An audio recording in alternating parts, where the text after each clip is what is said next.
అందరికీ happy harvest festival. ఈ రోజు నేను మెసేజ్ చెప్పబోతున్నాను.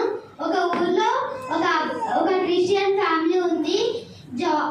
ఆ క్రిస్టియన్ ఫ్యామిలీలో ఒక బాబు జాయ్ అని ఉన్నాడు. వాళ్ళకి వాళ్ళ నాన్న అంటే చాలా ఇష్టం. ఒక రోజు వాళ్ళ డాడీ ఆయన కోసం కొన్ని ఫ్రూట్స్ తీసుకొని వస్తాడు. గువాస్, మ్యాంగోస్, ఇంకా ఆపిల్స్, తనకి ఇష్టమైన ఆపిల్స్ తీసుకొని వస్తాడు. అవన్నీ తిని బాగున్నాయి అంటాడు. ఒక రోజు జాయ్కి ఒక ఆలోచన వచ్చి, అవి నేను నా గార్డెన్లో పాతి పెడితే మంచిగా నాకు చెట్లు వచ్చి ఫ్రూట్స్, ఇంకా చాలా ఫ్రూట్స్ వస్తాయి కదా, తినొచ్చు అనుకొని పాతి పెడతాడు. చాలా రోజులు అయినా కూడా అవి ఇంకా మొలకెత్తలేవని వాళ్ళ డాడీ దగ్గరికి వెళ్ళి, డాడీ ఇంకా నా చెట్లు మొలకెత్తలేవంటే, నువ్వు రోజు వాటికి నీళ్లు పోసి సూర్యుడు కాంతిలో పెట్టి వాటిని రోజు బాగా చూసుకో అంటే రోజు అలానే చేశాడు. కొంచెం మొలకెత్తి మళ్ళీ వాడిపోయినాయి. మళ్ళీ వాళ్ళ డాడీ దగ్గరికి వెళ్ళి, జాయ్ నాన్న నాకు మొలకెత్తినాయి కానీ మళ్ళీ వాడిపోయినాయి అంటే, నువ్వు వాటికి రోజు వాటర్ పోసి పిచ్చి గడ్డి మొత్తం తీసే అప్పుడు పెరుగుతాయి అంటే, రోజు అలానే చేస్తే మంచిగా పెద్దగా పెరిగి అవి నుంచి ఫ్రూట్స్ వస్తాయి. మళ్ళీ జాయ్ వెళ్ళి వాళ్ళ డాడీతోని, డాడీ మ్యాంగోస్ వచ్చేసినాయి, గువాస్ వచ్చేసినాయి, అన్ని ఫ్రూట్స్ అన్నీ వచ్చేసినాయి డాడీ అంటే, అవన్నిటిని చెట్టు నుంచి తెంపి ఒక బాస్కెట్లో వేసి, పద జాయ్ మనం ఇవి చర్చిలో వేద్దామంటే, చర్చిలో ఎందుకు నేనే వీటికి రోజు నీళ్లు పోసి చూసుకున్నా కదా, మళ్ళీ ఎందుకు ఇవ్వాలి చర్చిలో అంటే వాళ్ళ డాడీని అడిగిండు. అప్పుడు వాళ్ళ డాడీ చెప్తాడు,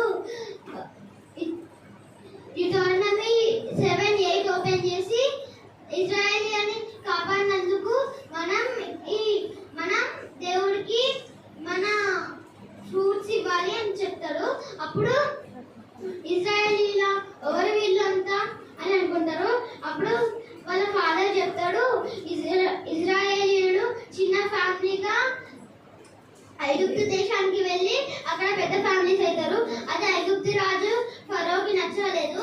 అందుకని వాళ్ళని స్లేవ్స్ గా నేర్చుకున్నాడు, సేవ్ చేసిండు. మోషే వల్ల వాళ్ళందరినీ విడిపించిండు. అందుకని మనం ఈ హార్వెస్ట్ ఫెస్టివల్ ని జరుపుకోవాలి. వాళ్ళు ఒక నెల కాదు, 2 నెలలు కాదు, 40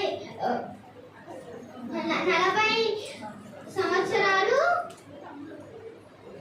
ప్రయాణిస్తూనే ఉన్నారు.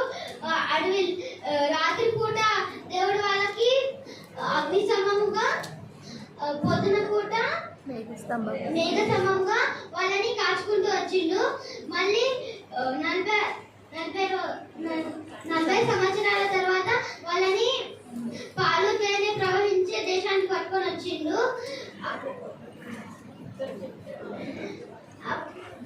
అక్కడ వాళ్ళు పండించిన పంటని, మొదటి పంటని, ఫ్రూట్స్ ని, వెజిటేబుల్స్ ని వెళ్ళి దేవుడి మందిరంలో ఇస్తారు. అప్పుడు